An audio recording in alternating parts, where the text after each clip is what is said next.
Hello everybody, Demon Red Mister. And I'm going to have a quick look at Dragon Trail Gardens, give a few tips on it if I can, and also get a bit of practice in, because when I came on to do a bit of practice last night, I was fucking knackered, because I just woke up from a nap and I was nodding off while I was driving, so I did not do a very good practice session last night. Anyway, okay, so Dragon Trail Gardens. I actually like this track. Not that I've told anyone that I really like it. But there's a few features to this track that I really do like. I can imagine, though, many people will struggle a lot with this circuit.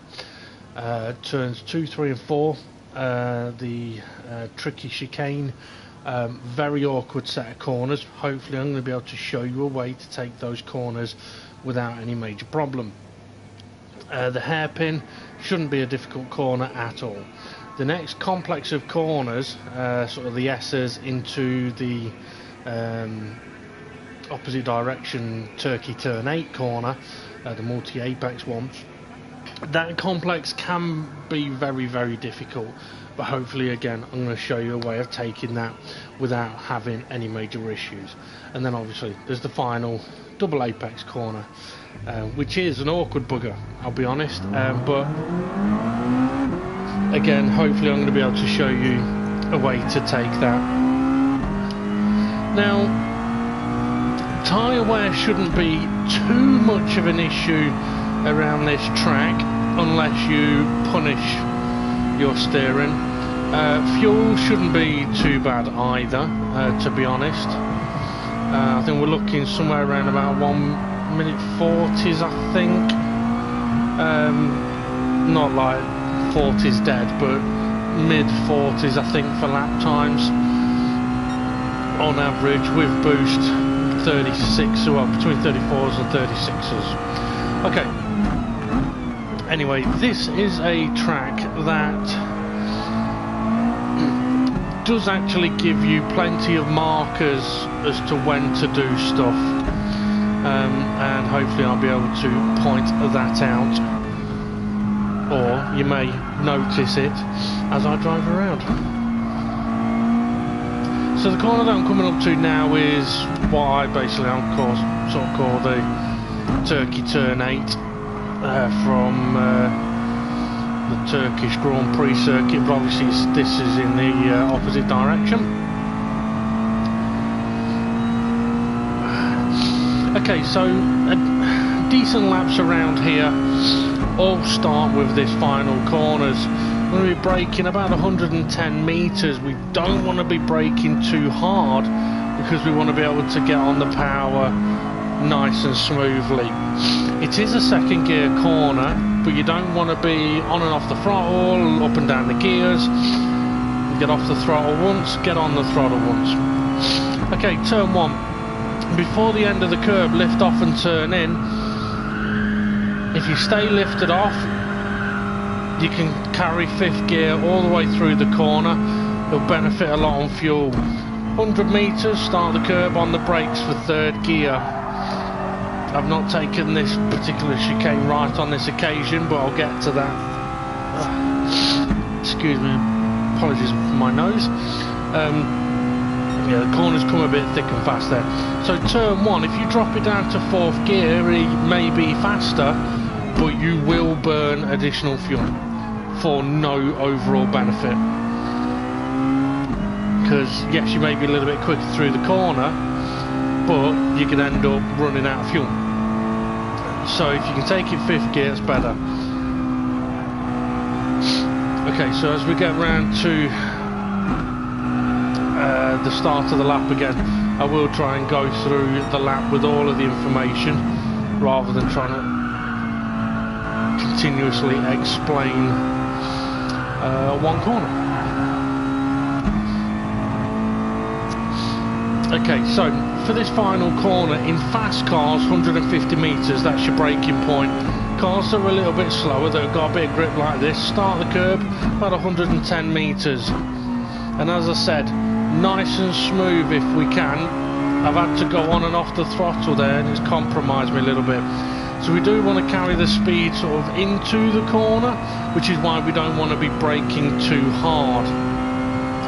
Okay, so end of the curb, lift off, turn in, 5th gear,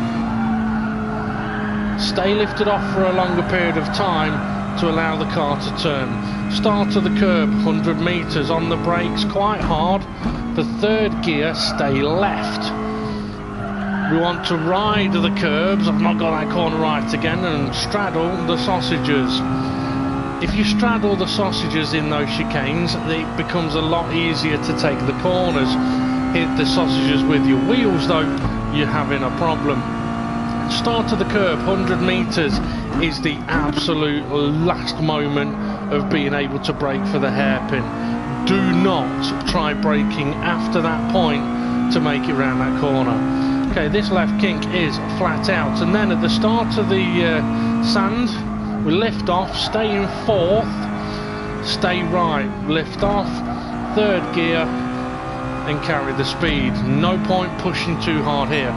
Black mark on the red, lift off before that, 3rd gear, and wait on the throttle so that you can hit that 2nd apex. That's crucial. If you don't hit the 2nd apex, chances are you're going to run wide or run slow through the corner. Okay, so again, brake at the start of the curb, and I'm trying to work my way off the brakes, 2nd gear, but now that I've got on the throttle, I've now had to come off it again. So it's all one fluid motion. We hit the brakes, we work our way off the brakes, and when it comes to that point of pressing the throttle, we stay on it. Okay, I'm going to take 4th gear through turn 1 on this occasion, because you can do it, but like I said, it does burn extra fuel. Okay, so brake at the start of the curb, 3rd gear, stay left, straddle the sausage,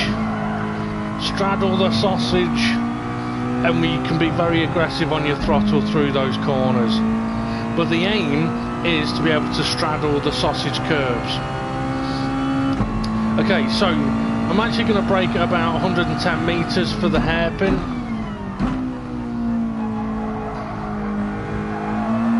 And once I'm at the apex, I'm working back on the throttle. Okay, flat out left, start of the sand, lift off, dab a brake, stay right, end of the sand on the left, dab a brake, down to 3rd.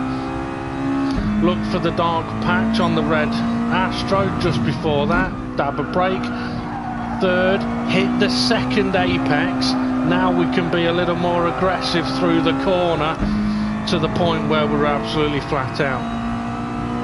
But hitting that 2nd apex, I find, is the important part.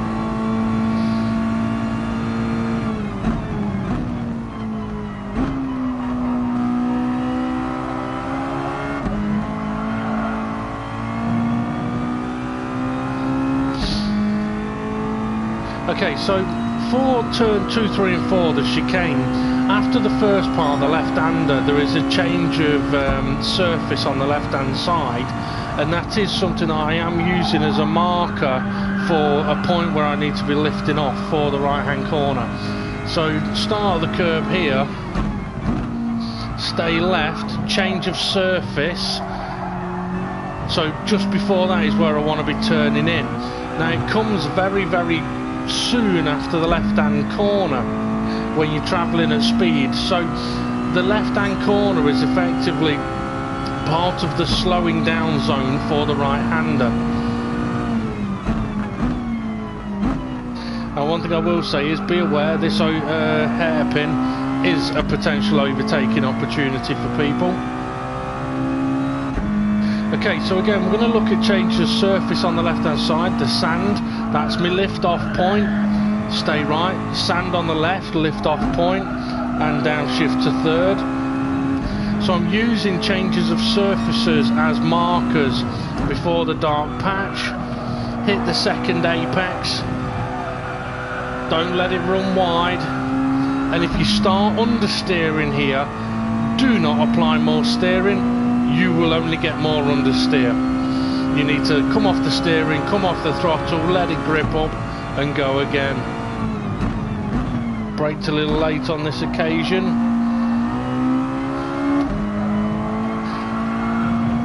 And that braking late has resulted in me running wide.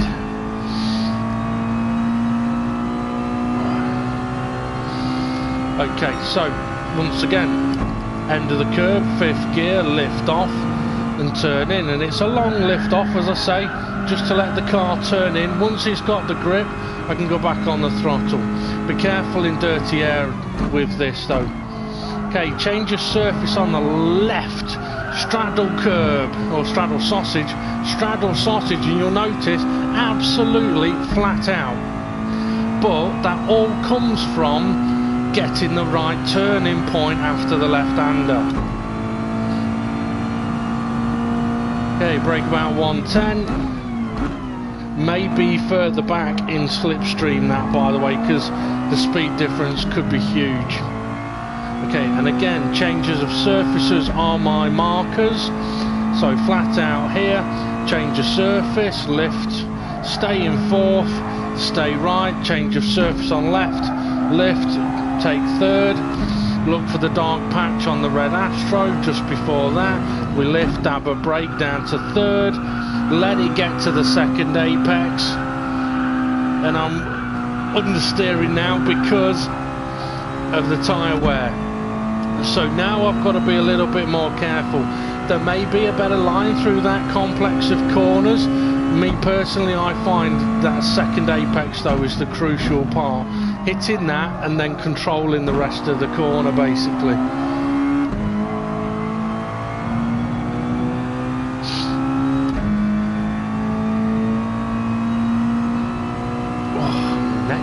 Quickly. Now I must admit there are a couple of videos that I kind of I'd like to try and get done today. Whether I will get them done or not, I'm not sure. Okay, so the understeer is coming in now a lot more, so in that corner I tried doing everything at the normal point, but once the understeer had come in I had to wait much longer before I could get on the throttle. Now I could just go, well, my tyres are knackered now, I'll pit.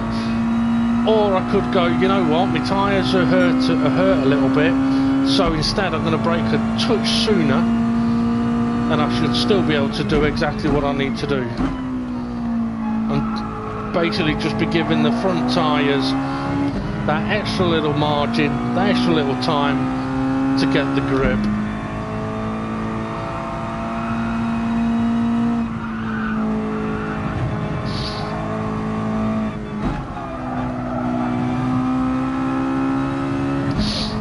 So through this complex of corners we struggled a little bit on the previous lap, so I'm going to take it, stay off throttle a little longer, let it turn in a little more. Now I've hit every apex. So by actually staying off the throttle a little longer between apex 1 and 2, I've actually been able to hit every single apex. So even though at turn 1 you could easily have got the impression that the tyres are knackered because of the understeer I was getting, well actually I've just gone round the corner better than I have done already, and that's my fastest lap. Interesting.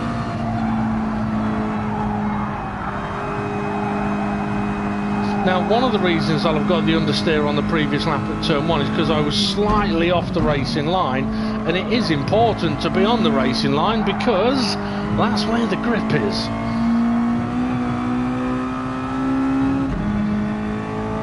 Which is one of the reasons why I try and do my laps as consistently as possible, because then you're always driving where the rubber is.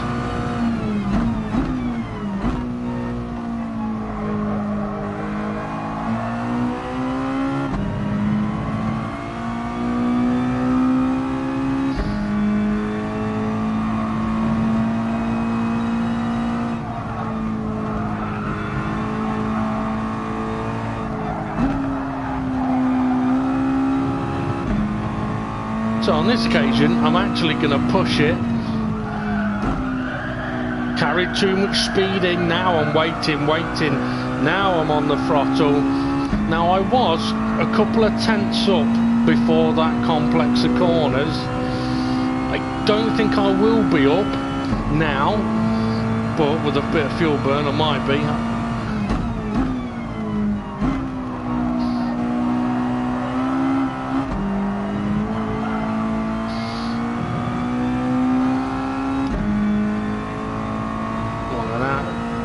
Did we lose time? Did we lose time? Yeah, we did. 2 tenths.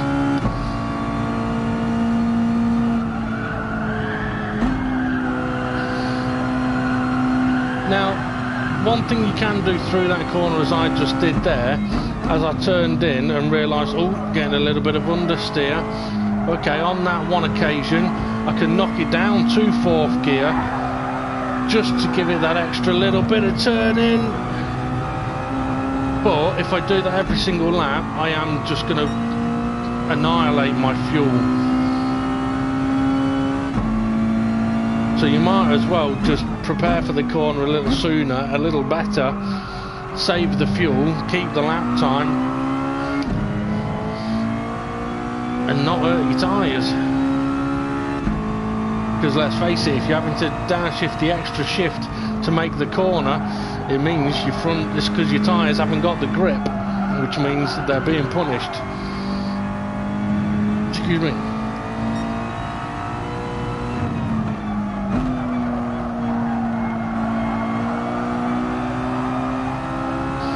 So waiting that little bit longer, again through between the first apex and the second apex, allows me to get full throttle then without any actual faffing about.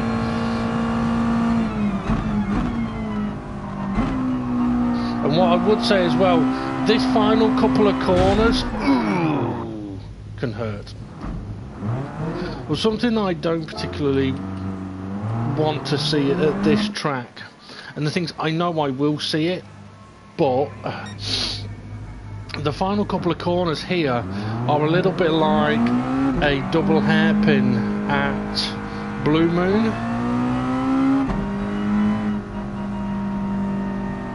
where the fastest way through those 2 corners is to effectively ignore the first apex.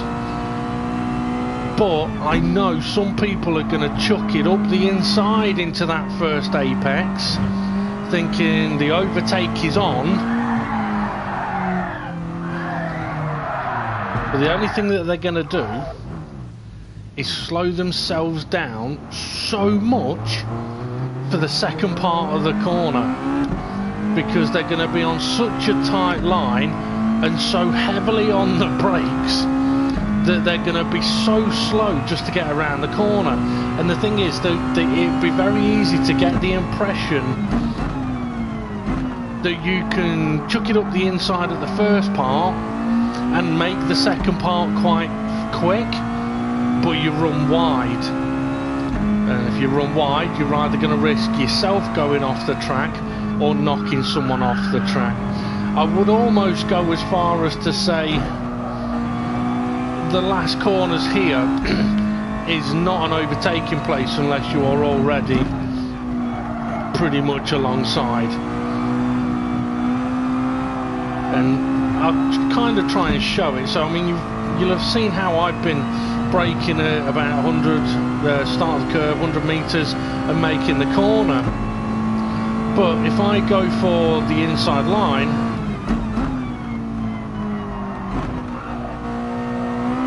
I am compromised, and look, it's wanting to run. If I hadn't have lifted off, I'd have run wide. So it is a lot slower to go through the corner at that point. The other thing as well is, if it's a late move, the chances are the person in front of you is going to turn in for the corner and put you into the barrier. Not intentionally, but if they're turning in for the corner and you've come from too far back, there's a good chance that you will get accidentally hit into the wall. So yeah, be very, very careful at the last couple of corners. I mean, what I would say is, majority of people who attempt an overtake into the last 2 corners at this track are going to lose that position by turn 1. So you may be better off getting the other person out of position through the final 2 corners and overtaking them into turn 1.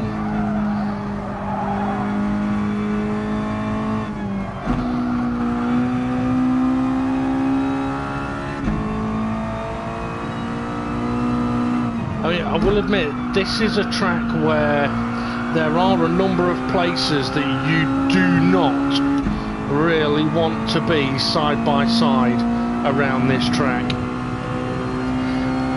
But the thing is, it will tempt you to do that.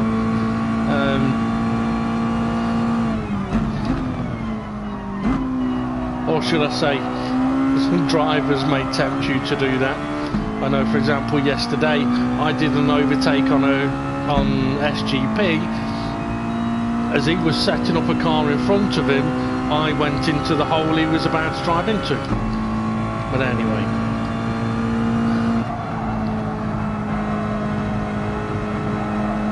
So using 5th gear, running wide, took my hand off the wheel. I was about to say, using 5th gear through turn 1 there, the closer to the actual apex curve you can get, the better it is, the more grip you are going to have. And it is true, the wider you are around that corner, the more understeer you are going to get.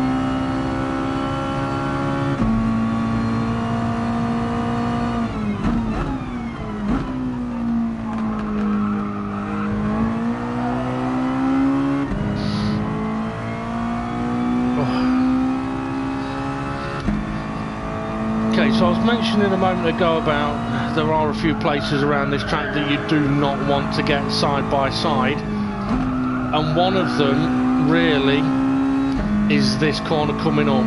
You do not want to be on the inside here because of that. I braked a lot more than I would normally on the racing line and still was nowhere near making the corner. If you are up the inside there, be very, very careful. You are a danger.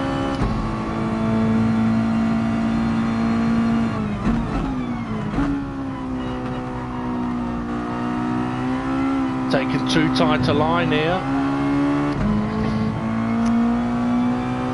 That was such a messy run through that final corner compared to earlier because I was tighter through the corner.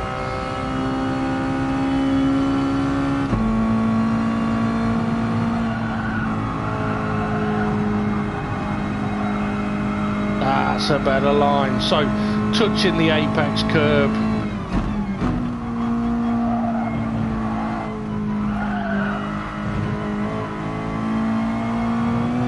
So straddling those sausages is fine, but as I mentioned, you do have to be very careful because if you hit the sausage with your wheel, good chance you're either going to spin, end up on 2 wheels, get a bit sideways and hit a car that may be near you.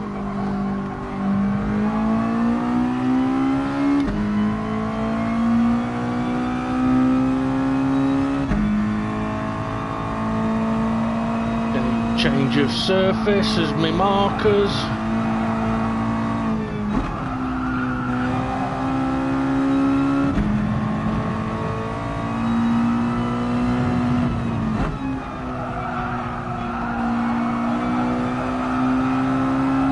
Was too soon on the throttle. Had to come off it again.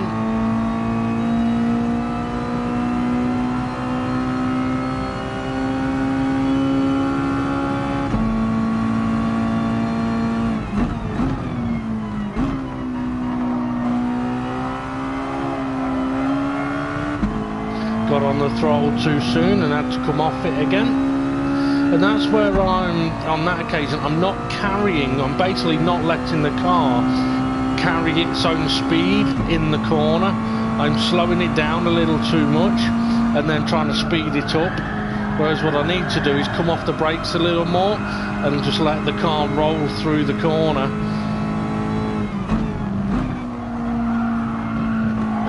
It may be a bit of something I've not really thought about before, actually, and having said to people about carrying more speed through a corner.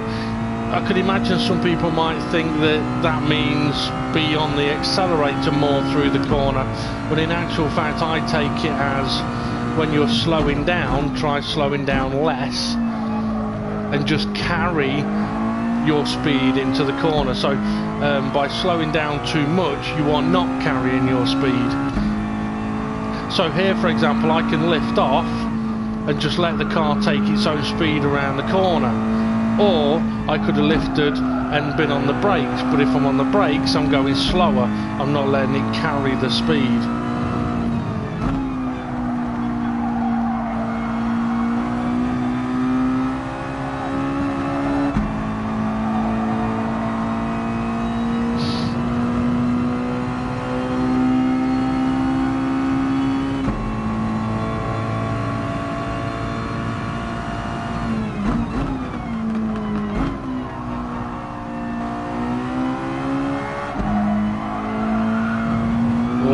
Still not doing it. I thought, fuck it, I'm going to go flat out though. I was aware that I may have been, too tight a line to try going flat out, but at least this will hopefully show that you can't just go flat out through the exit of the corner every single time. You've got to be in the right place at the right speed.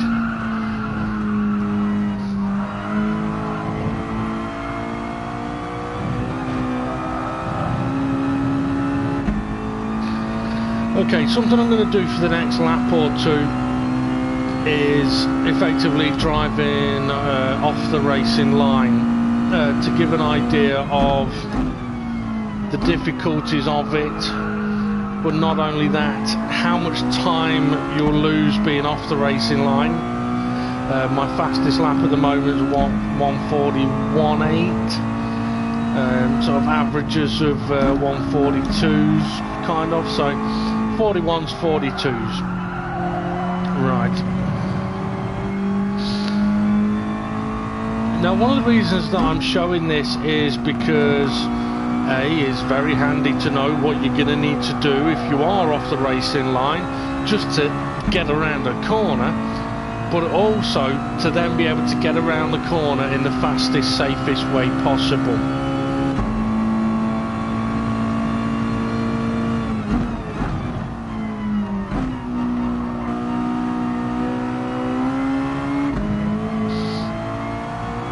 Okay, so I'm going to try doing it from turn 1. Now turns 3 and 4 are going to be a little awkward to do because of the nature of that chicane, but if you are on the inside here, 5th gear is not going to work because you're going to have to hug the inside, you're going to have to apply a little bit of brake and use 4th gear just to be able to give room to someone that may be next to you, which means you're going to be shit slow. If you are on the inside into the first part, you're then going to be on the outside for the second part, and if you take too much sausage on the third part, you're going to be messy. So much time can be lost there. 1.2 seconds. Okay, down into the hairpin. It is an overtaking opportunity. We can do it in 2nd gear, but again, it's such a tight corner, it ends up being very, very slow. From the inside, still flat out there. Lift, gonna need 3rd, just to make sure you do not run off the track or run too wide. And it will put you offline for the next corner. Just as here, you're gonna have to brake a lot just to be able to give any room to your competitors on the way into the corner, and that's going to compromise you all the way through that section of corners. Okay, into the final double corner.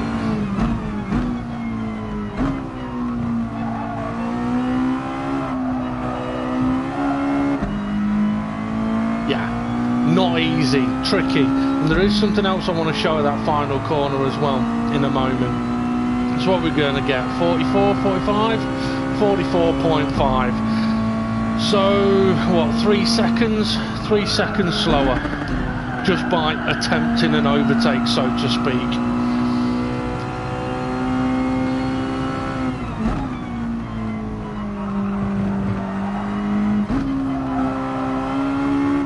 So yeah, you do not want to be in that situation really, on the outside of turn 3, having to take a lot of the curb at turn 4.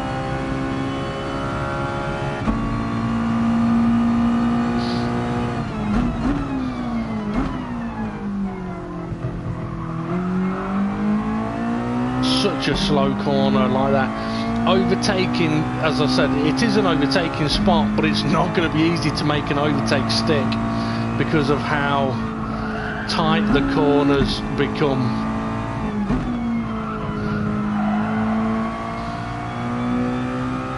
And there's no way to enter this corner at a decent speed from the inside. No way at all. Right, at the final corners, if you are up the inside, you have to be so careful that you don't go straight on, as in taking a deep line over here. The reason for that is if you're taking this line, right, carrying loads of speed, anybody that you may be attacking, if they have given you the room on the inside, you have to give them the room on the outside, and this would not be giving them the room. So you have to make sure the attempt of overtake you're making is a fair one. Anyway, I think there's a few handy tips there, maybe. Right, what I'm going to do now is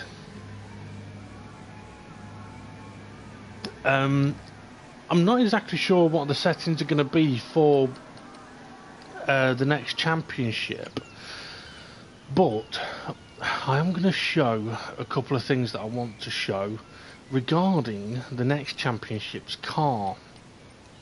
I'll take tyre wear and fuel off, 'cause I don't know what settings they're going to be on anyway. Who's that that's joined me?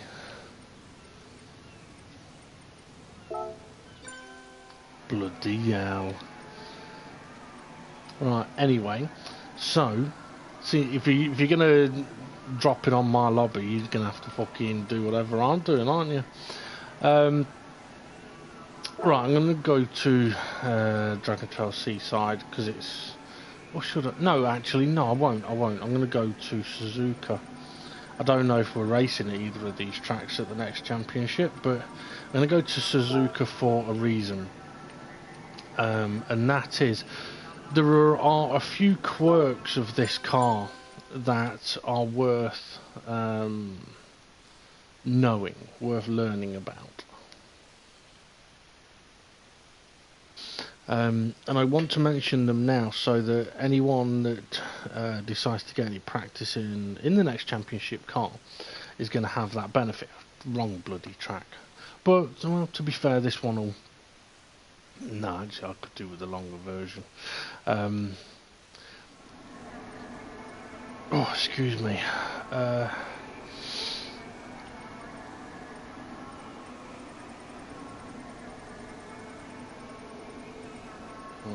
Where is it? Where? Oh, you're Suzuka. Right. Okay, so yeah, so there's a couple of things that I want to show regarding this car, because there's a big difference between the Mazda and the Group 2 Nissan that we're going to be racing in the Zanassin Championship, the Zanassin Trophy, as I think it's called. I should know, I fucking named it. And yeah, so there are a few things that I think would be very, very handy to know about this car. Number one is this car has bags of grip, bags of speed, and is great fun to drive. But if you drive it the way you drive the Mazda, you may have problems with this particular car, because the brakes handle very, very differently, but not only that, the steering handles very, very differently, okay? And hopefully one of the things that having driven the Mazda will have done is to have helped teach towards having more finesse on the steering wheel, because this car, when it's up to speed, its steering can appear to be very, very sensitive. It can appear to turn in a hell of a lot, and quite a few people, I am aware, have struggled a bit with this car in spinning it a lot. When, I must admit, I find that quite interesting, because the rear grip in this car is phenomenal. But I realised it actually comes down to the front end of the car, not the back.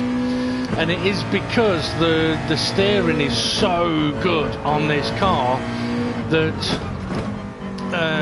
going from anything like road car or even the Mazda touring car to this, the amount of steering you'll need to apply is so different.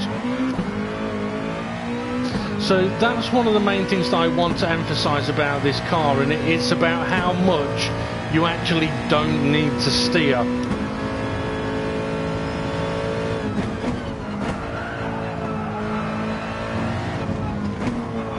And the reason for that is, if you do steer too much, you will spin. And the thing is, this car has got more than enough grip. I mean, for example, the R130 down here, I haven't done it yet. I'm going to go through here one-handed, tiny bit of steering. Tiniest bit of steering. So that's the tiniest bit of steering done one-handed, which shows that you don't need to rag this car around that particular corner. Now, there's other cars that will need a bit of ragging through that corner. You'll need to be physical with it, not this one. And again, turn one, you're not going to need loads of steering angle.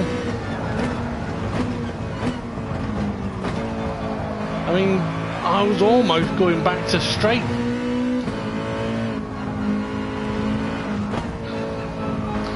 Again, I mean, even here, I'm not steering loads. I'm not even sort of getting the red dot to the edge of the steering angles.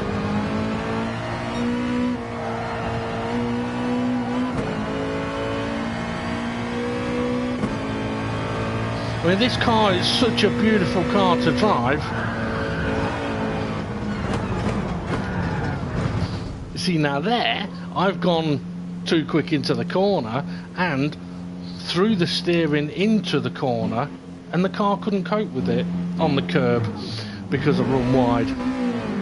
But the spin came from simply going too fast and steering too much. So even, for example, here at the hairpin, if I try and do it, probably won't work. If I apply loads of steering and the throttle, yeah, it's wanting to go off. But you don't need to apply anywhere near that amount of steering angle or anywhere near that amount of throttle, which hopefully I'll be able to show you again.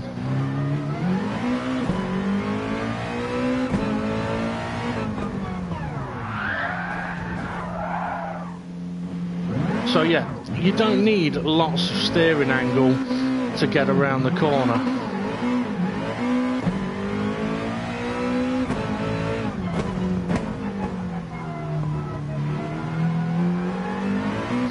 And patience with the throttle in the low gear, gears 1 and gear 2. You can't just plant the throttle in first and second gear, especially if you have an off. If you go off and you've got dirty tyres or hot tyres, you are going to have to be very cautious as to how you get the car going again. Too much throttle, you're just going to sit there spinning.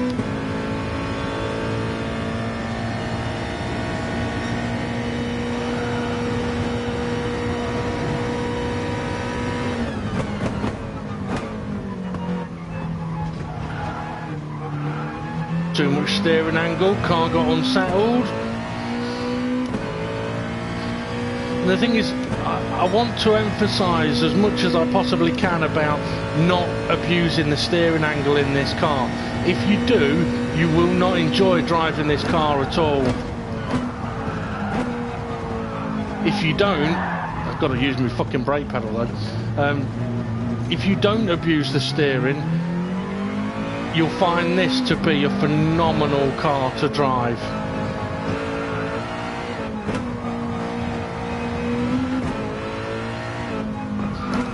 Now, there are a few corners out there on tracks where this car can take them very, very quick. For example, Pouon at Spa, I believe, is pretty much absolutely flat out in this car, because at that corner, at that speed, you can apply a decent amount of steering and it can grip and it can cope with it. But everything about this car, sort of, or for any of the DGT drivers that have been listening to my tips over the last year, all of the things that I'll have mentioned will kind of come to fruition with this car. So, if you're losing the rear end, it's probably because you've got too much steering angle on. And that goes for corner entry, corner exit.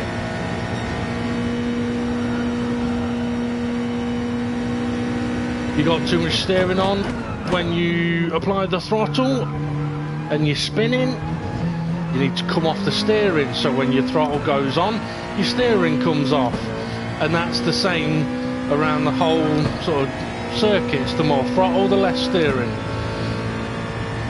The braking, getting your braking done.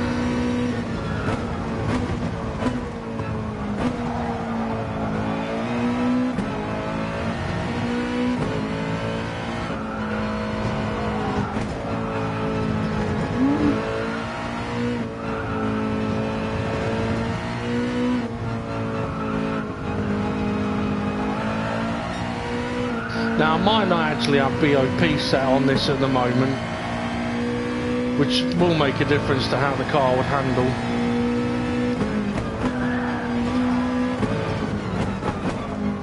But I know that this car, you can pretty much throw any corner at this car and it'll eat it up if you approach it in the right way.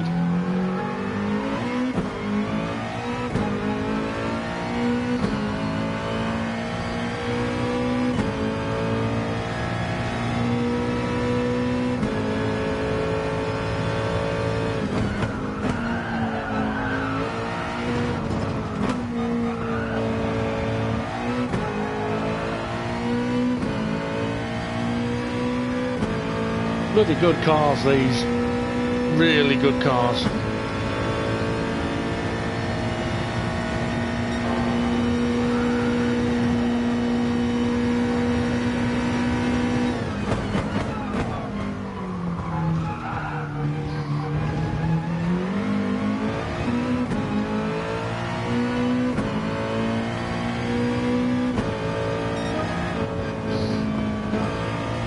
Yeah. So, hopefully, a couple of tips there about the next championships car. Be cautious with the throttle in first and second. Do not go applying too much steering angle. You don't need to. The car has got phenomenal amounts of grip. So you really do not need to abuse the steering angle. One way I would put it is let the car work for you. Right? It has got so much grip, and if you use it the right way, you will absolutely love racing these cars. Okay, I'm going to take a bit of a break there. I may come back on in a little while. I said there was a couple of videos that I sort of fancied doing today, and I'm in two minds whether to do the other one or not, because I've not really been doing any of my drifting videos recently. But I have been still doing a bit of drifting here and there.